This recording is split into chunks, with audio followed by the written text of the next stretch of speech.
Welcome to Shadowed Tales Archive, a place where forgotten stories breathe again, where whispers crawl from the cracks of reality, and fear finds a voice. Turn off the lights, put on your headphones, and listen closely, because some tales were never meant to be told. Tonight's story is titled The Hollow Nursery. Let the shadows speak. Part 1. The Locked East Wing. I never believed in ghosts, not in the serious, grown-up way at least. Maybe when I was 5, whispering to my pillow at night, scared of shadows on the ceiling. But by the time I took the job at Marrow Hill Psychiatric Center, I was a skeptic through and through. I believed in poor maintenance, bad lighting, and long hours, nothing else. But now I keep all the lights on when I sleep, and I haven't slept well in weeks. It started during my second month on the job. I was a night shift care assistant, mostly watching the pediatric ward on the 3rd floor. We had a couple of anxiety cases, a few nonverbal trauma kids, and one little girl who liked to color her arms blue and call herself Nebula. It wasn't a bad gig, quiet most nights. I could read, check my phone, drink stale coffee. But then there was that wing, the East Wing. It was sealed off. A massive old fire door blocked it, rusted at the hinges with a chain padlocked across the front. Nobody used it. At least that's what I thought. The first night I noticed something strange. I had just returned from a late meal break. It was just past 1 a.m. The halls were silent, save for the low hum of fluorescents. Then I heard the humming. It was faint, almost like a child singing to themselves just outside the reach of memory. I followed the sound down the corridor until it led me to that door, the East Wing. The padlock was still there, untouched, but the humming was coming from the other side. I leaned in close. It stopped. The next morning, I asked Carla, the senior nurse on rotation, about it. She laughed it off. Oh, the old East Wing? Fire damage back in the 80s. They say it's unstable. Pipes leak. Full of mold. Nobody's been back there in decades. She didn't say it like a warning, more like a practiced excuse. But her eyes didn't match her voice. They were tight, guarded. A few nights later, something happened that I can't explain. I was doing my rounds when I found the hallway completely dark. The overheads had gone out on that side of the ward. That wasn't uncommon. Marrow Hill was practically falling apart. But what was strange were the footprints. Tiny, bare, white. They trailed across the linoleum like someone had walked through chalk. They stopped right at the East Wing door, then disappeared. There were no smudges, no heel prints. Just vanished. I stood there staring for a long time before I finally got the mop. The next day I checked the security feeds. Nothing. The footage from that hallway had glitched. Static. For about 12 minutes the camera just fuzzed out. And when it came back, the footprints were already there. I asked maintenance about it. They told me it was normal. Whole system's on its last legs, the guy muttered. Then quieter, some places just don't want to be watched. That was when I started keeping a notebook. Not for patient notes, for mine. Weird sounds, sudden cold spots, staff acting strange. I logged everything. I needed to make sense of it. And because deep down, I knew something was watching. And not just from the cameras. That same week, I met a new patient. Her name was Ellie, 8 years old, mute, brown curls, wide eyes, and the worst night terrors I've ever seen. She'd scream without making a sound. She'd scratch at the walls at night, writing strange looping shapes with her fingers until they bled. And then one night she handed me a drawing. It showed her standing with 6 figures. They were pale, round, with giant dark eyes and tiny toothless smiles, like jelly babies with faces. They floated. Ellie had written one word at the bottom, Not ghost, not monster, just hollow. Part 2. Echoes in the Ducts. 3 days passed after Ellie gave me that drawing, and I couldn't stop looking at it. Her handwriting was shaky but deliberate, as if she'd written that word 1,000 times before. Hollow. I asked her what it meant. She didn't speak, just looked at me with those glassy brown eyes and drew a circle in the air with her finger, slow, careful, like a ritual. When I showed the picture to Carla, she gave it one glance and handed it back with a tight smile. "She's creative," she said, but her fingers were trembling. That night, I stayed later than usual. I was covering a double shift after one of the techs called out with flu, which in Marrow Hill language probably meant something else. Around 2:15 a.m., I was reviewing charts in the staff break room when I heard scratching, faint, like nails on tile. I thought maybe a patient had wandered out again like before. I stepped into the hallway. Nothing. The lights flickered. Not the usual power surge, though. They pulsed, rhythmic, timed, like breathing. That's when I noticed the vent grate near the floor. It was slightly ajar, and the scratching was coming from inside. I knelt and peered into the vent. Darkness, then movement. Something slid past, too smooth to be human. No sound, just a slick, gliding motion like wet silk over bone. I fell back, heart hammering. The grate slammed shut on its own. No breeze, no explanation, just metal on metal. Final. Heavy. I didn't sleep that day. Instead, I went down to the archives in the admin wing and pulled the old blueprints for the building. There were no ducts that large. At least not anywhere near the pediatric wing. But there was something else. The east wing, the one that was sealed off, used to be maternity. Before Marrow Hill became a psychiatric hospital, it had been St. Adelaide's Women's Medical Center. Delivery rooms, nursery ward, neonatal ICU. And then the fire happened in 1987. The records just said electrical failure. But that section of the building had been shut ever since. When I asked Carla about it again, she clammed up. "Drop it, Mason," she said. "You're here to monitor patients, not stir up ghost stories." But she didn't deny it. That evening, just before shift change, I found something under Ellie's bed. At first, I thought it was just a napkin or a piece of torn fabric. But when I opened it up, my stomach turned. It was another drawing, but this one was older, stained, like it had been wet and then dried. The paper had a yellow hue, like it had been sitting in storage for decades. It showed the inside of a nursery, rows of bassinets, smiling nurses, and floating above the cribs were 5 figures, white, eyeless, with dangling limbs and open, grinning mouths. The children in the drawing had no faces, just blank, round heads. Later that night, I caught Ellie standing by the east wing door. She hadn't made a sound. The motion detector hadn't gone off. She was barefoot, pale, eyes wide with that same distant focus. "Ellie?" I called softly. She didn't answer, just pressed her tiny hand against the rusted metal of the fire door. She whispered, barely audible, "They're hungry again." That same night, one of the other patients, a 10-year-old boy named Luis, was found in the hallway unconscious. Scratches all down his legs, muttering in his sleep. We checked the cameras. They showed him walking into the hallway, stopping at the east wing door, and then gone. The footage skipped 10 minutes.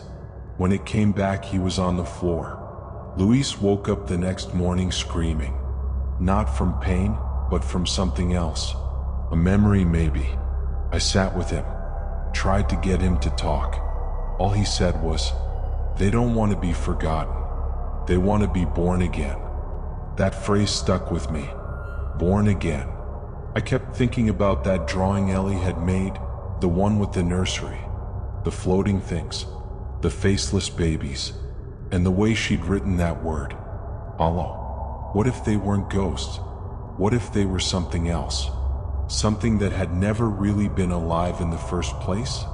That night, I couldn't stop pacing the halls. Every time I passed the east wing, I felt like something on the other side was pressing against the door, like it wanted out. And somewhere inside me, deep in the oldest, most frightened part of my brain, I think I wanted to open it, just to see, just to know. Part 3. The Ones That Waited. The next night, I unlocked a drawer I wasn't supposed to open. We had access to basic incident reports as part of our shift logs: fall risks, med refusals, sleep disruptions. But there was one cabinet in the nurse's station that always stayed locked. No key, no reason given. I found a copy of the key in Carla's coat pocket. She was sleeping in the break room. Third cup of decaf and half a Xanax would do that to you. Inside the drawer were 3 files. Faded. Each one marked with the same handwritten label. Category: Stillborn Anomalous. The names were scratched out. Each entry included birth dates, death times, and descriptions that didn't make any medical sense. Infant presented with no heartbeat, yet movement continued for 12 minutes post-delivery. Eyes remained open. No cranial development. Responded to stimuli until body disintegrated into white ash. No umbilical cord. No skeletal structure. Tissue composition: unknown. Each file ended with a red stamp: unclassified. Do not store in physical archives. There were sketches attached to the back of each form. They looked exactly like the things in Ellie's drawings. I heard a sound behind me. The break room chair squeaking. I shoved the files back and closed the drawer. Carla never came out, but I swear I heard her whisper something in her sleep. Something like, "They never left." Later that shift, around 3:30 a.m., the intercom system started clicking on and off. No voices, just static and mechanical clicking, like someone playing with an old mic switch. Then a lullaby began. Scratchy. Slowed down, like it had been played from a warped cassette left out in the sun. I didn't recognize the melody, but something in it felt ancient, like it was meant to be heard before you ever had ears to hear. Ellie sat up in bed the moment it played. She smiled. That same hour, I found another child at the foot of the east wing door. Not Louise, not Ellie. A little girl I didn't recognize. She looked around 4 years old. No hospital bracelet, no medical chart, hair matted with dust. She pointed at the door. "They said you're going to open it," she whispered. I blinked. When I looked again, she was gone. I didn't tell Carla, didn't log it. I was starting to feel like maybe I was slipping, like the building was inside my head now, rearranging the furniture of my mind.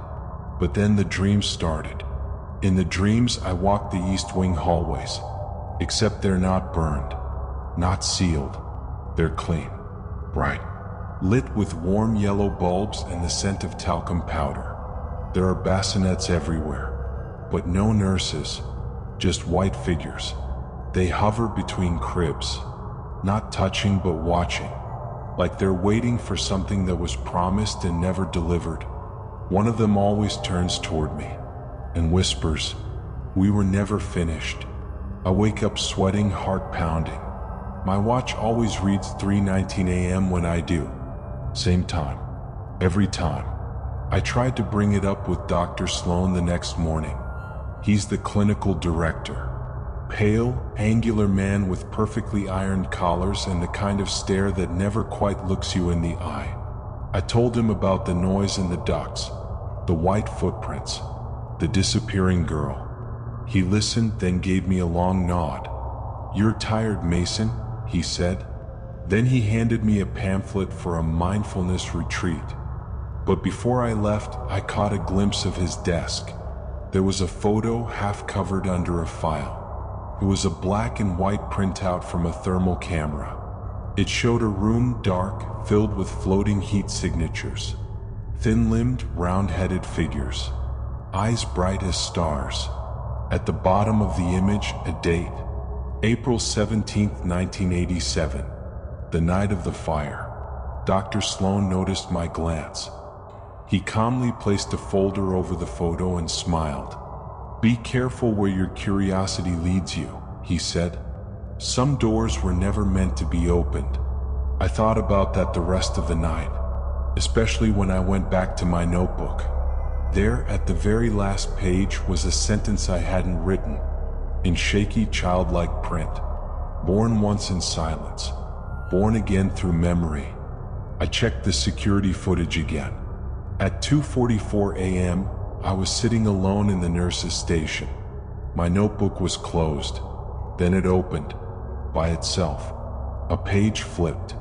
The pen moved. No one else was there. Just me, and the camera, watching.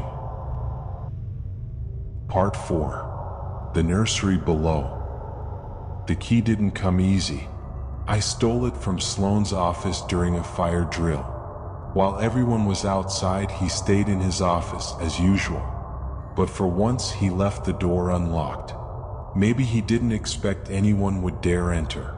He should have known better. I found the key inside a drawer labeled Supply E5, tucked under a false bottom. It wasn't like the others. It was old, cold to the touch, wrapped in gauze. That night, I waited until 2 a.m. Carla was asleep again. Most of the staff had left. The pediatric floor was silent, except for Ellie humming softly in her room. A low, repetitive tune. The same lullaby from the intercom. I slipped the key into the padlock on the east wing door. It clicked open like it had been waiting. The smell hit me first.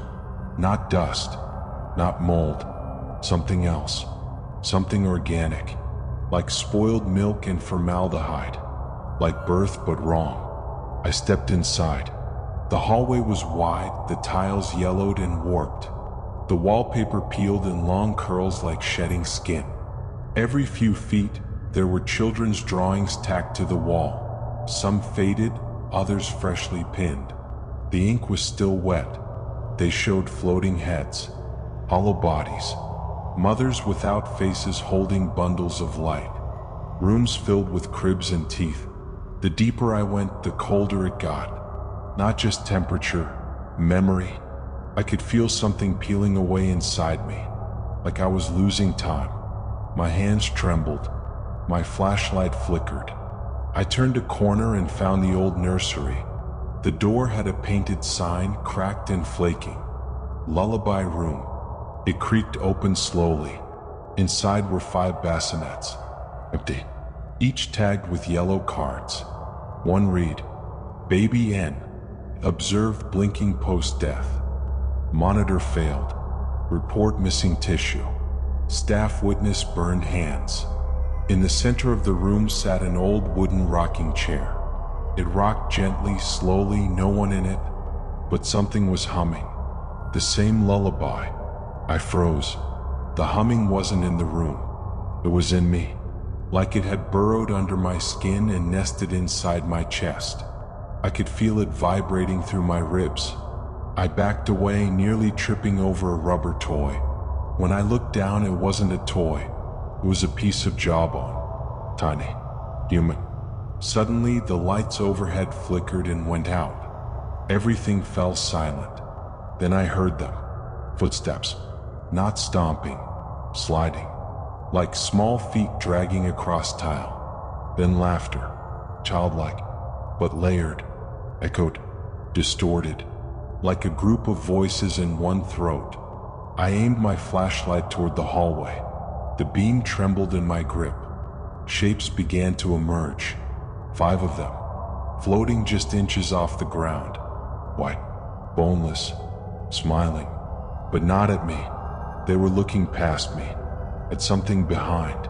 I turned around slowly. The rocking chair had stopped. Something now sat in it. A figure, adult-sized but horribly thin. Limbs stretched too long. Skin pale, almost translucent. its head bent at an unnatural angle as if listening. Its chest rose and fell with sharp, wet breaths, and in its lap lay a bundle, wrapped in cloth. The cloth began to squirm. I stumbled back. The figure looked up. No face, just smooth skin like wax over a balloon. But it had eyes, drawn on in crayon, 2 dark circles and a curve for a smile, just like the children's drawings. The bundle in its lap let out a muffled gurgle. I turned and ran. I don't remember how I got back into the hall. My legs were moving before my brain caught up. The humming grew louder. It was everywhere. In the walls, in the air, inside my teeth.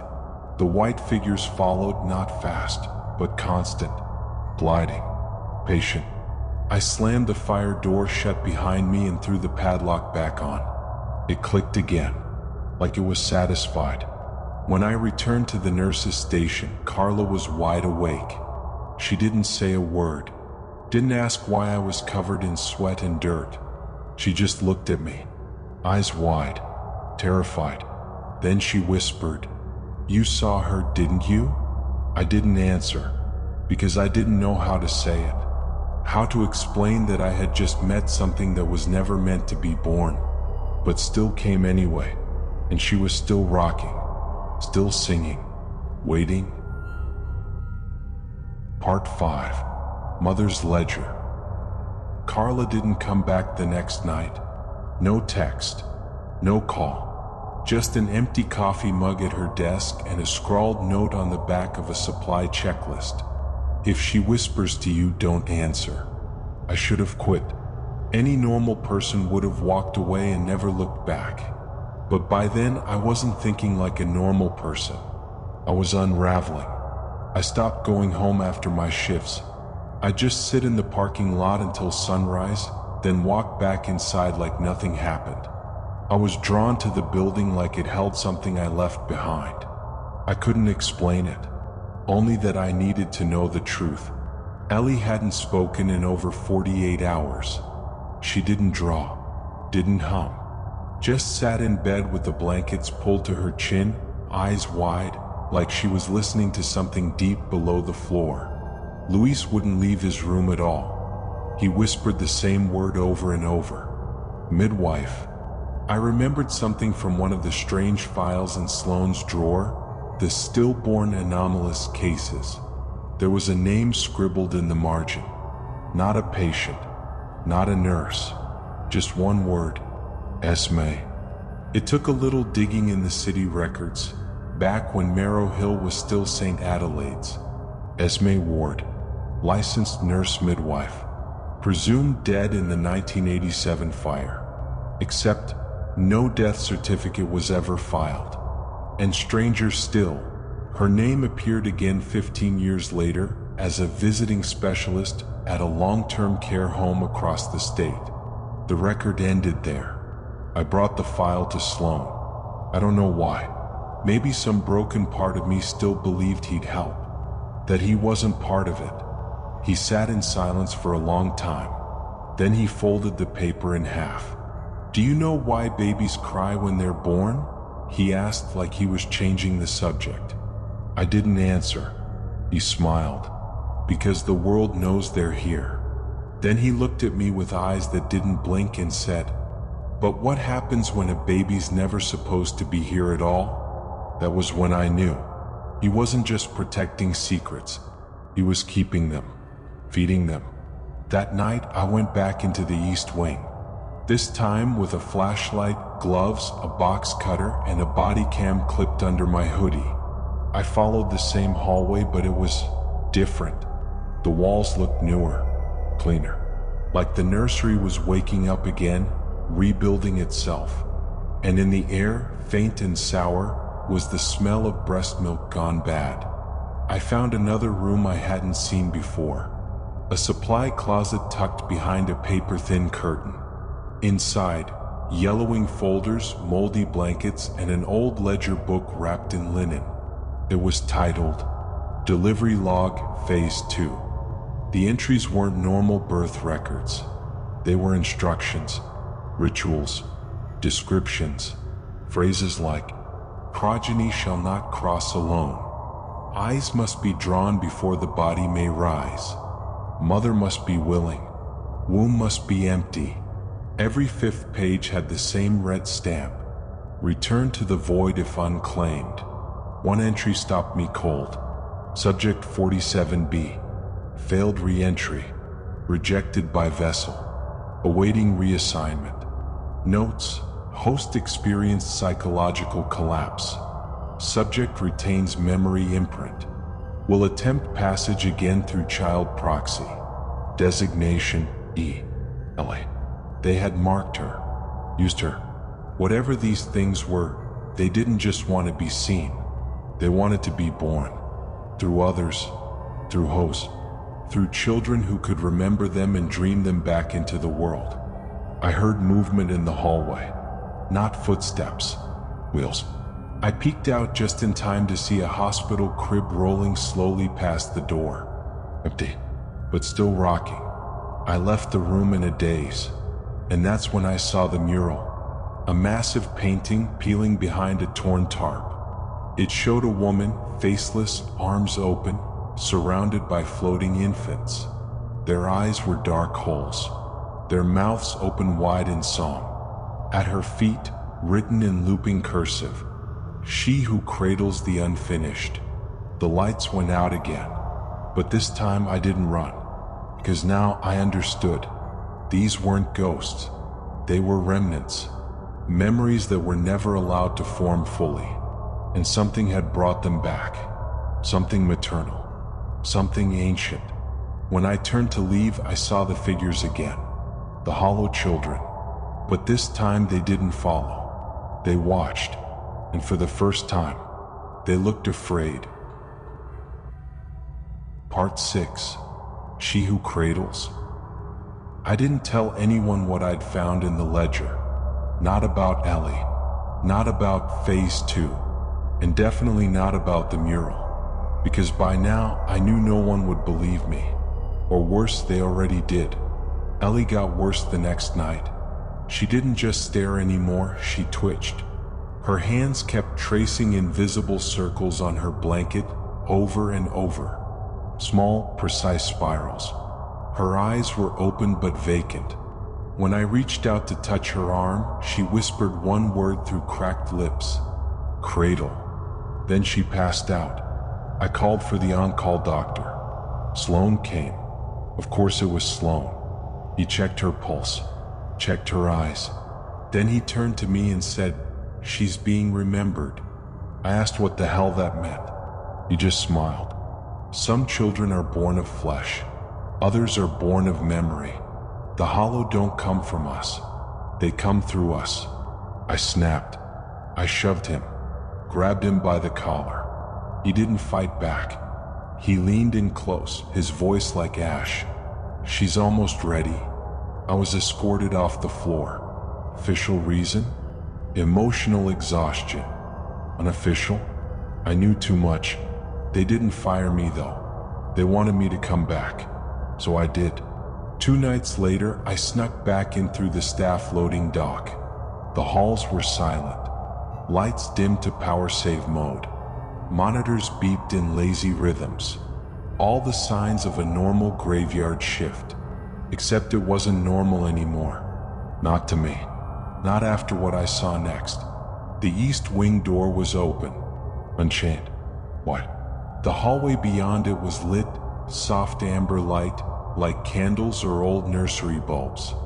And at the far end stood Ellie, in a hospital gown, barefoot, and smiling.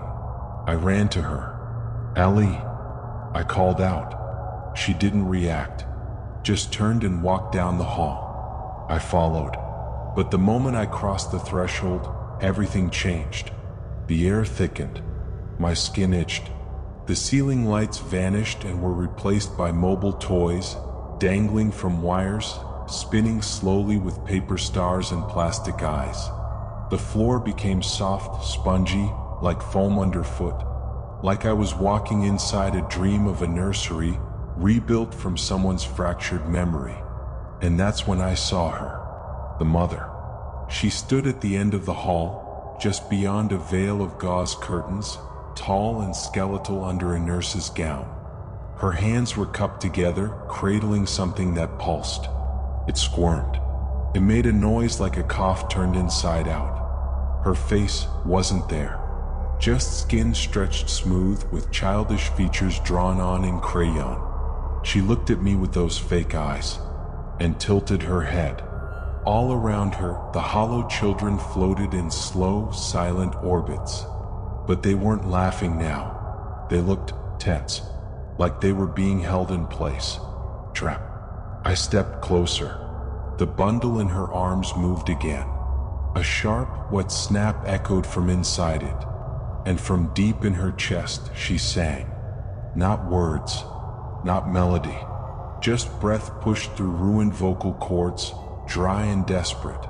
The sound scraped against my skull like wire through bone. I collapsed to my knees. My ears rang. My vision blurred. And then I heard Ellie's voice, clear, come, right beside me. She was supposed to be forgotten, but someone kept dreaming of her. I turned. Ellie stood there, but it wasn't her anymore. Her eyes were black. Her skin was too still, like she was holding her breath perfectly. She spoke again, but it wasn't from her mouth. It came from behind her, from somewhere deep and echoing. She needs a new cradle, the voice said. A living one, with memory, with fear. The mother floated closer. Her gown dragged across the floor, leaving no sound, only an oily trail of smeared ink and teeth. I tried to crawl backward, but the floor pulsed beneath me like a breathing lung. I could feel her hunger, not for flesh, not for blood, for existence. She wanted to be remembered so completely, so vividly, that it would anchor her into the world again. And she had chosen me. Then something changed. Ellie stepped between us, lifted a hand, and whispered something I couldn't hear. The hollow children began to scream, not loud but broken, like they were ripping apart at the seams. They spiraled away from the mother, shattering into fragments of white dust and static. The hallway twisted, the lights popped, and the veil of gauze between me and the mother caught fire. Not flames, memory. I saw it all suddenly. What really happened in 1987. The fire wasn't an accident. The hospital had tried to terminate something. Someone. Esme had delivered her, helped bring the Hollow Queen into partial form. But it hadn't worked, so they buried the memory. And now she was clawing her way back through anyone who remembered the pain. Me, Ellie, all of us. Then everything went dark. When I woke up, I was outside, lying on the pavement behind the loading dock. Dawn was breaking. My hands were covered in white dust, and Ellie was gone. Part 7. Ashes in the crib? I didn't tell anyone what happened that night. How could I? Hey, so I walked into a sealed-off wing of a psychiatric hospital, confronted a memory-born spectral goddess, and almost became her next host. Also, a mute child saved me by shattering time. Yeah, that would have gone over well. But the dust on my clothes didn't wash off. No matter how many showers I took, there were always flecks of white in the sink, in my nails, on my pillow. Like the hollow left residue. Or a warning. I tried not to think about Ellie. Tried to believe she was safe somewhere. That the mother was gone. But then strange things started happening outside Marrow Hill. And I knew I was wrong. The first was in a nearby daycare. A teacher reported hearing crying from a locked supply closet. When she opened it, she found dozens of children's drawings plastered to the inside walls. Figures with blank faces, cradles, eyes with too many pupils. One drawing was labeled, "The Lady That Hums." Then a nurse from a downtown NICU unit quit after claiming she'd seen a newborn float above its incubator while whispering in a language older than breath. Security cameras showed nothing, But every baby in that room developed fever dreams the same night. Some screamed for hours. Others smiled in silence. One said the word cradle. I started getting emails from people I'd never met. Night shift workers, custodians, pediatric interns. They all described the same thing. A humming, a floating, a pressure. A nursery where there shouldn't be one. They'd find small items left behind, broken pacifiers, cloth tags labeled with letters that didn't match any alphabet, tiny jawbones like ivory pebbles. And somehow, they all found me.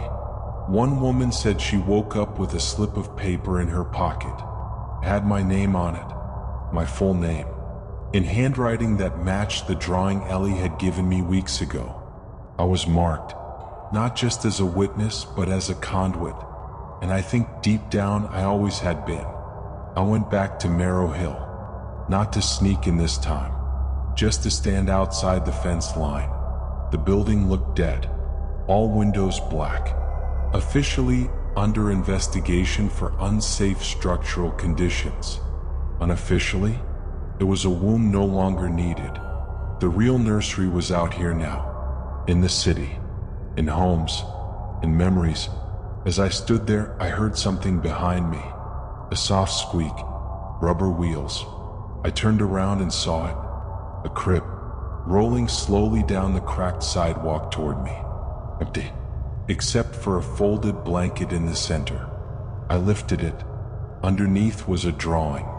Crayoned red, crude and shaking, but unmistakable.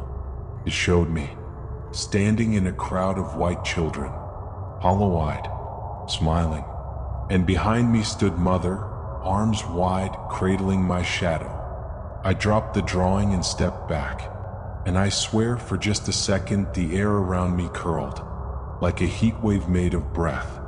I heard her humming again, but not with my ears, with memory. She was trying to come back, piece by piece, through thoughts, through fear, through those who remember. I had one job now. To forget, to erase every trace, burn every drawing, delete every file. But every night I lie awake and wonder, what if I already dreamed of her again? What if the humming is still inside me? What if I became the cradle? Because the hollow never wanted to haunt. They wanted to live, to finish what was started in that nursery long ago. And once you've cradled something in your thoughts long enough, you give it shape. And once it has shape, it won't go away. Part 8. The cradle remains. I started burning the drawings, one by one. The ones Ellie gave me, the ones I found in the ledger, the ones mailed to me by strangers. I didn't keep backups, no digital copies, no scans. I thought if I could erase every trace, I could starve her, starve the hollow, starve the mother. But memory doesn't burn that easy. It clings, and smells, in dreams, in the weight behind your eyelids when you try to sleep. And I was beginning to realize something that had been creeping at the edges of my mind since the beginning. I was never a witness. I was part of the design. I remembered something I hadn't allowed myself to before.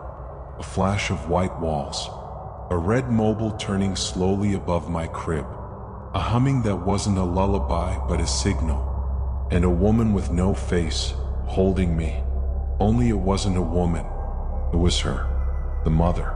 She had touched me once before, long ago, back when I had no language, no defense, just blank, fertile memory, and I'd carried her ever since. I tried going off-grid. I deleted my accounts, switched cities, got a job as a night janitor in a library, thought maybe I could escape by burying myself in books that had nothing to do with birth or memory or hospitals. But even in the quiet, I could feel them, the hollow, watching from the margins, flickering in the silence between page turns. One night, I was sweeping in the basement archives when I found a children's picture book that hadn't been checked out in over 40 years. It was called Cradle Song. There were no words, just illustrations. A white nursery, a crib in the middle of a black room, a faceless figure leaning over it, and on the last page, blank, except for a single sentence scrawled in childlike handwriting. She's coming home. That's when I stopped running, because I finally understood. You can't destroy something made of memory by forgetting it. You destroy it by redefining it. So I went back to where it started. Not the hospital, it was gone now. Condemned. Fenced off. The entire East Wing collapsed in a structural failure. No, I went deeper. To where I was born. My childhood home had long been sold. But I broke in anyway. The new owners weren't there. The nursery had been turned into a storage room. But the walls still held something. An echo. I could feel it. I sat on the floor, closed my eyes, and I called her. Not in words, in thought, in remembrance. I remembered the feel of her arms, cold, endless. How she whispered without sound. How she fed on imagination, on the soft flesh of unformed identity. And then I did something different. I remembered without fear. I pictured her smile and drew it with light, not shadow. I replaced the humming with my own. Not a lullaby, a goodbye. And I said it out loud. You were never meant to be. The walls pulsed. The ceiling cracked. Dust rained from the rafters. I felt her screaming, not in rage but in rejection. Like a candle snuffed out by the wind of indifference. And then silence. Real silence. The kind you forget exists. I woke up in the morning light. No dust on my clothes. No humming in my ears. No drawings in my pockets. Just peace. For the first time. It's been 6 months. I've moved again. New name. New job. I sleep. I breathe. I live. And yet, sometimes when I pass a playground and hear a faint lullaby drifting from the swings, I feel a chill. Because even now, part of me wonders, what if I wasn't the cradle? What if I was the first child? And what if she's just waiting for the next one to remember? And that was tonight's tale from the Shadowed Tales archive. If it left a mark on your mind, if the silence feels heavier now, then the story did what it was meant to do. Don't forget to like, subscribe, and share the darkness. New stories are always on their way. Until then, keep the lights low and the doors locked.